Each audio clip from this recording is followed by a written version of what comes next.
कल्याण फाटा येथे होणारी ट्रॉफिकची समस्या ही गेल्या कित्येक वर्ष इथली जनता या संदर्भात आवाज उठवते की कल्याण फाटा येथे तातडीने उड्डाणपूल हवा, जेणेकरून या ट्रॉफिकची समस्या सुटेल.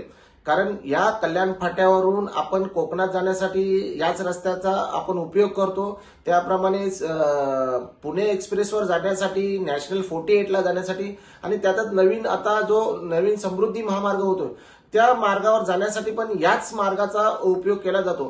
त्यामुळे हा ठाणे जिल्ह्यात हा प्रमुख चौक मानला जातो कल्याण फाटा.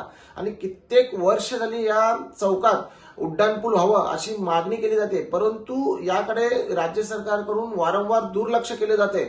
आणि इथे ट्रॉफिकची समस्या भरपूर प्रमाणात होते. अनेक आंदोलनं या संदर्भात झालेली आहेत. इथल्या लोकप्रतिनिधींनी, आमदार, खासदारांनी प्रत्येक वेळी या संदर्भात आवाज उठवले, पण सरकारने याकडे दुर्लक्ष केले आहे.